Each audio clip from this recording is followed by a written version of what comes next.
senhores telespectadores, estas nossas conversas no sábado ao fim da tarde têm esta característica. Podem ser sobre todos os assuntos. Tudo quanto interessar ao seu telespectador pode caber neste programa. A ideia é realmente esta. Uma conversa de amigos no sábado ao fim da tarde. Está a pôr-se o sol e estamos a conversar. Hoje lembra-me de que tudo se pode medir a milímetros, a palmos, a metros, a léguas, e também na história se pode contar uma história dia a dia, uma história ano a ano, uma história século a século. Bom, eu hoje vou tentar dar um resumo, uma síntese da história nacional de 100 em 100 anos. Vamos ver como é.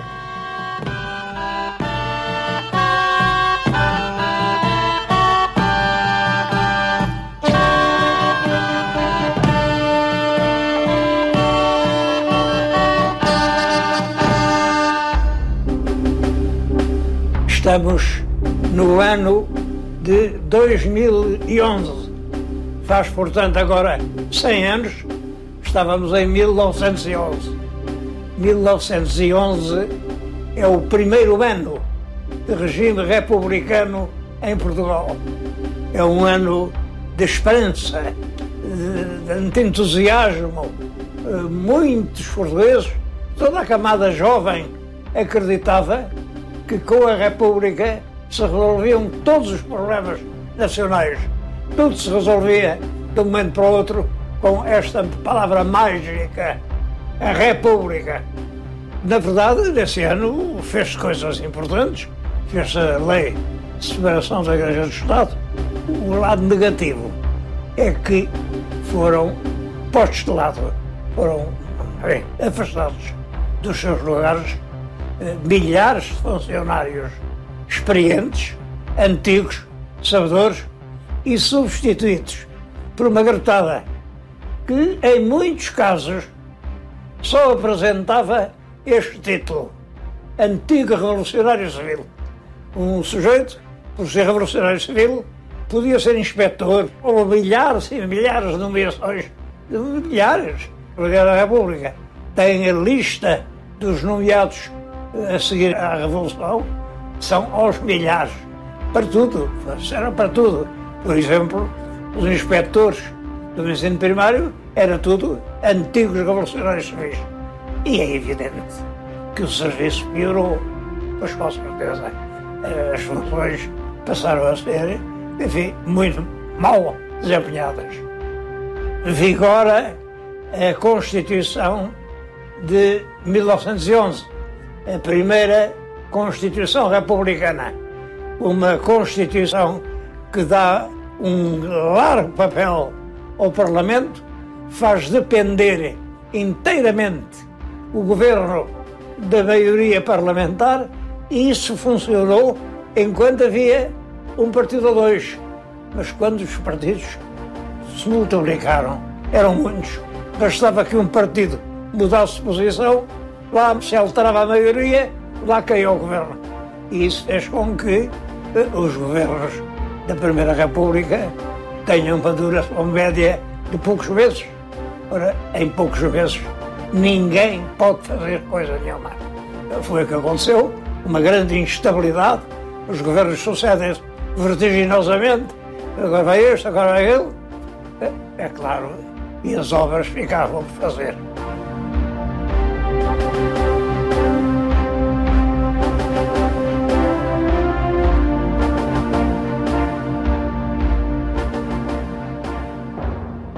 Mais um salto de 100 anos para trás. Estamos agora em 1811. É um triste ano. Não há reino em roque. A corte foi toda para o Brasil e não faz grandes projetos de voltar. Isso só vai acontecer muitos anos mais tarde. Aqui, quem governa no fundo, são os jornais ingleses. O dinheiro é todo para a tropa. Está tudo destruído. As invasões francesas, as 3 invasões, acabaram com a indústria, acabaram com as fábricas.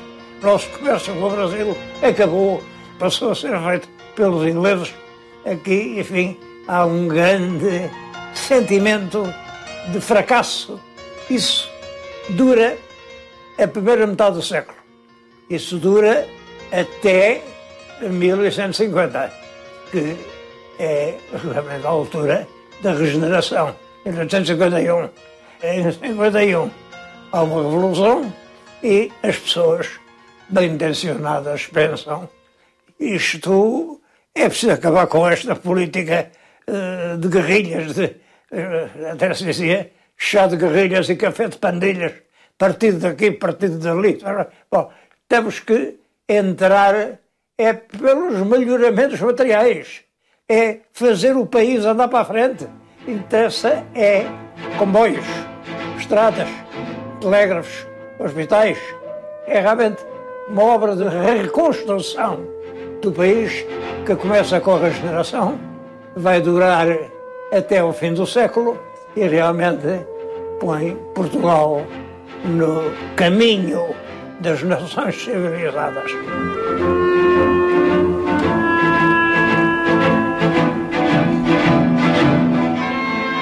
100 anos para trás, 1711. 1711, estamos no princípio do século XVIII, é a época de Dom João V, até 1750. É o tempo do ouro do Brasil. Daí o ouro do Brasil, também se descobrem diamantes no Brasil. A coroa tem recursos que lhe permitem uma opulência. Dom João V manda fazer o convento de Mafra, um dos maiores edifícios do mundo. Manda fazer o aqueduto das Águas Livres, que vem acabar com a sede perpétua de Lisboa, cidade dos aguadeiros. Diziam até os galegos: esta gente é muito estúpida, porque a água é deles e nós vendemos-lhe. Bom, a verdade é que andavam a levar de casa em casa, com os barris a levar água, com o aqueduto, passa a haver água abundante na cidade. No tempo da Academia Portuguesa de História, passa a haver muita coisa importante na primeira metade do século. A segunda é a época de Pombal, de Dom José. É o tempo de monarquia absoluta. Absoluta. Quem manda é o Estado. A nobreza é sangrentamente reprimida. O clero também, com a expulsão dos jesuítas. O povo também, com os enforcamentos do Porto. O governo é absoluto. E tudo isso do século XVIII, que para Portugal é um século progressivo.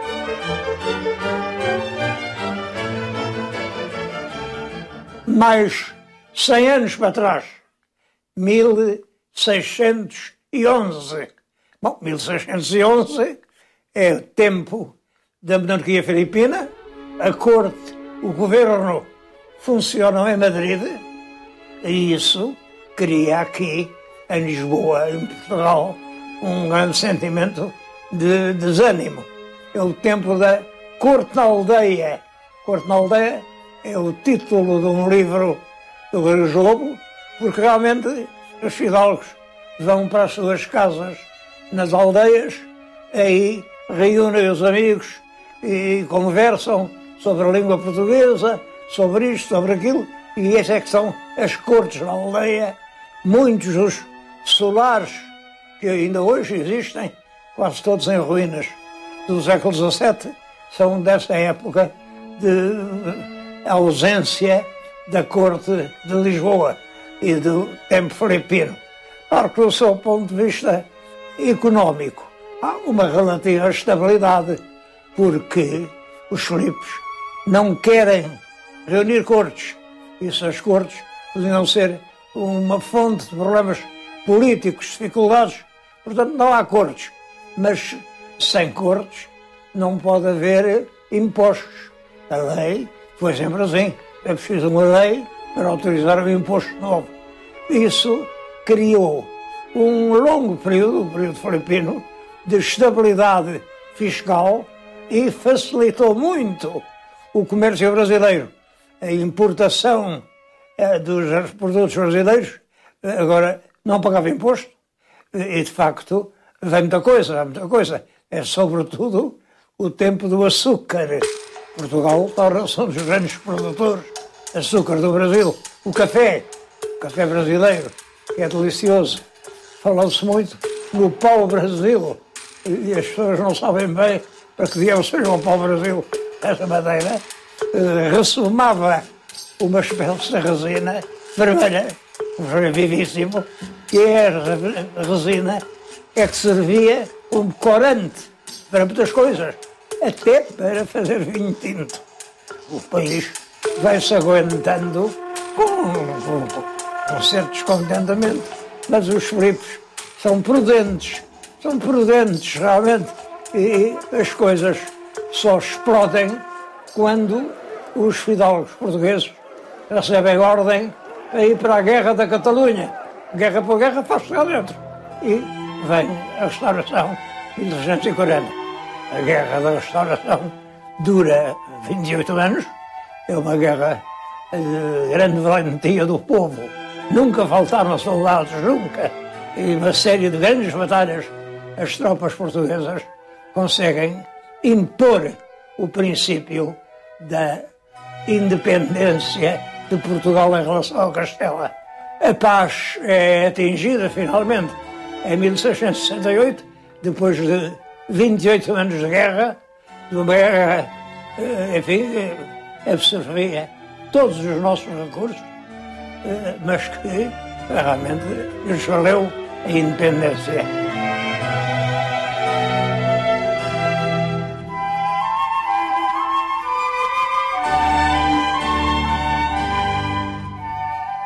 Cem anos antes é 1511.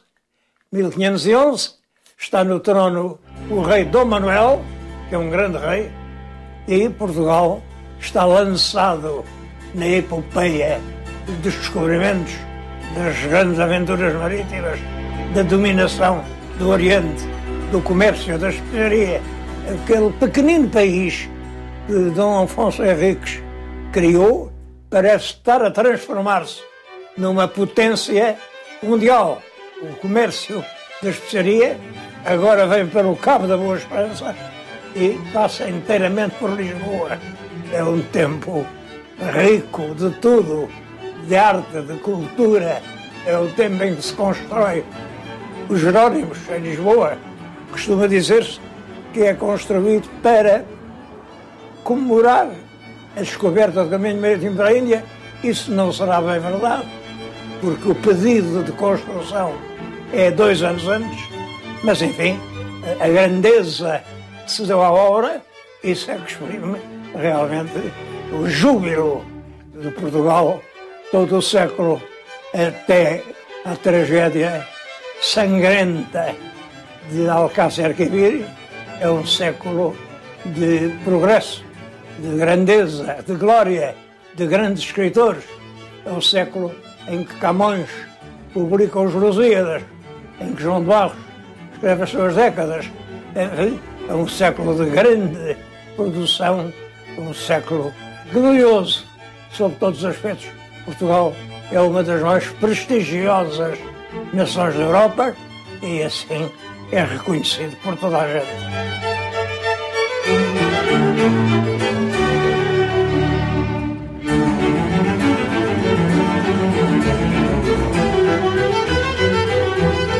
1411. Governa agora Dom João I, rei de boa memória. É o ano em que Portugal assina o Tratado de Paz definitivo com a Espanha. Estávamos em guerra com a Espanha desde a questão de 83 a 85. Portanto, era uma guerra que durava há muito tempo.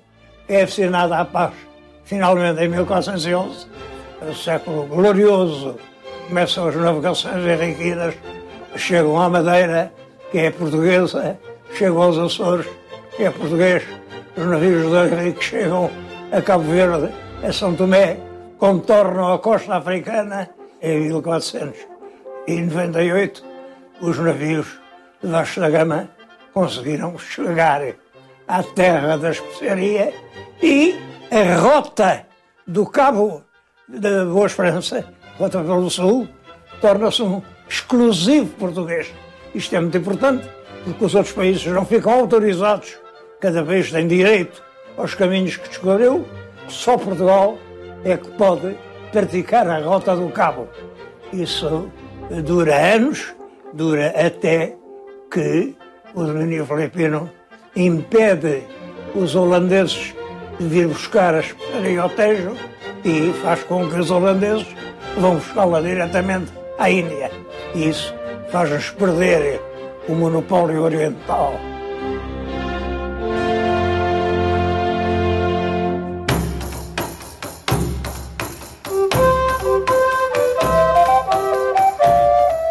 Estamos agora em 1311, século XIV, reina Dom Dinis, que é um grande diplomata, é um hábil administrador.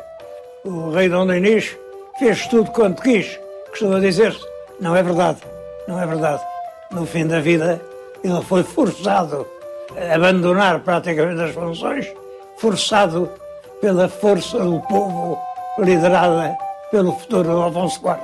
Mas é mais um episódio de uma tendência permanente na Idade Média portuguesa da luta entre grandes e pequenos. Os pequenos encontram sempre um líder que os amotina contra o rei e há guerras civis em todos os reinados em que os pequenos é que dominam. Portugal é um país popular, é um país municipal, é um país da gente miúda e isso faz com que tenha características muito diferentes das monarquias feudais ou a cavalaria gótica. Aqui não há cavalaria, não. É gente do povo que dá umas horas de trabalho uma vez por ano ao rei e é com isso que o rei tem que fazer a sua política.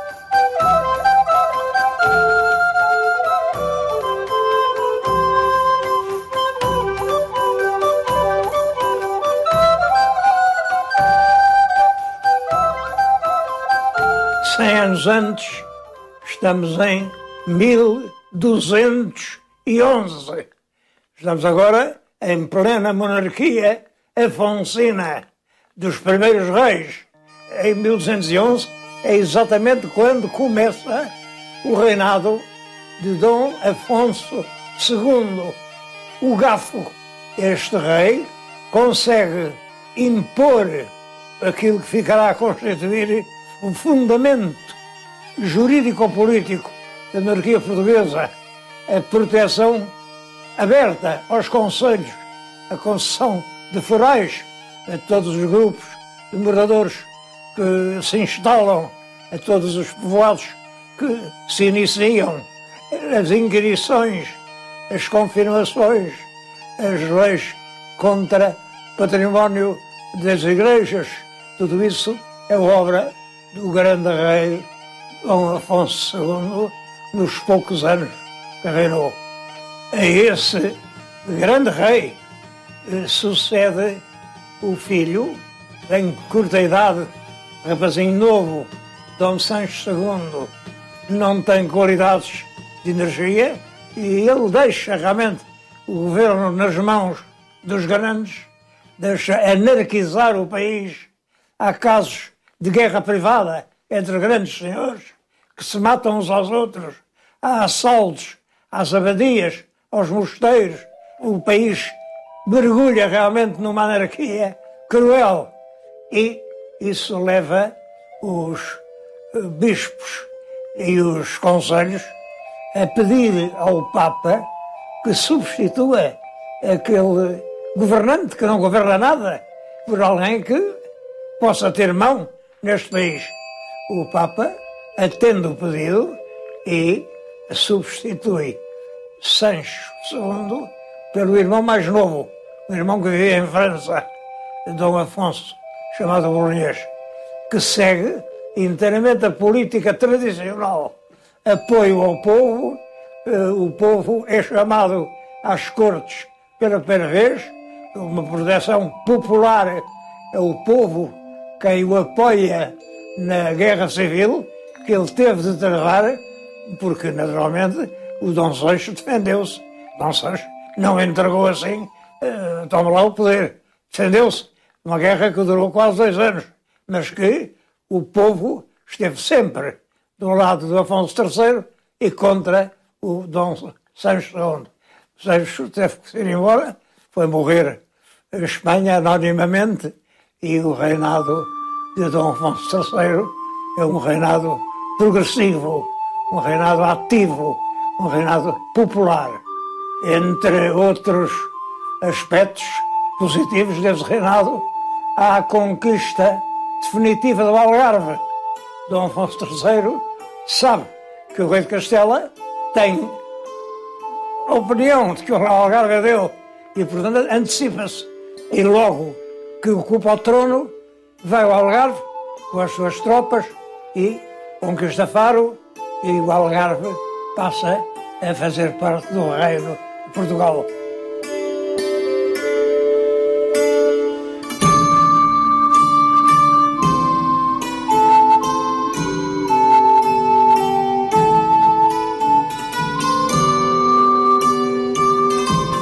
Cem anos antes, estamos em 1111.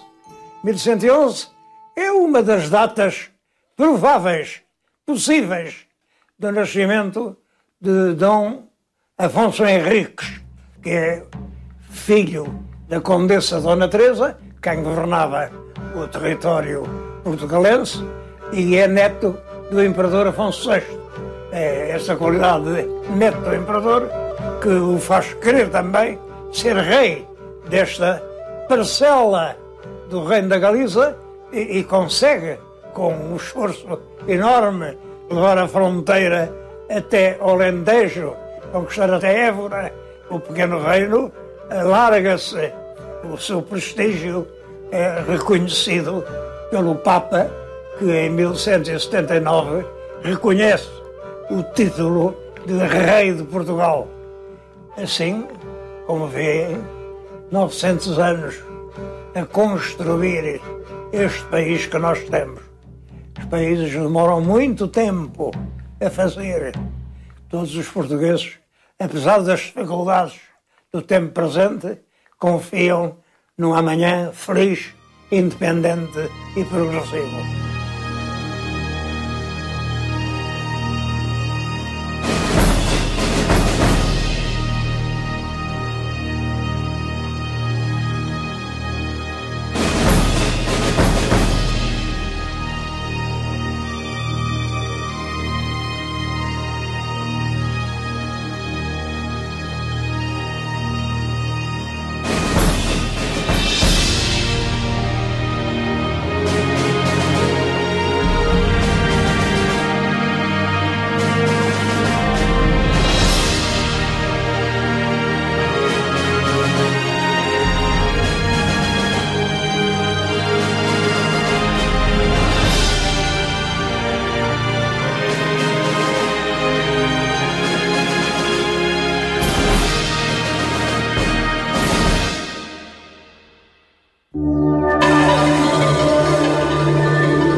A alma e a gente.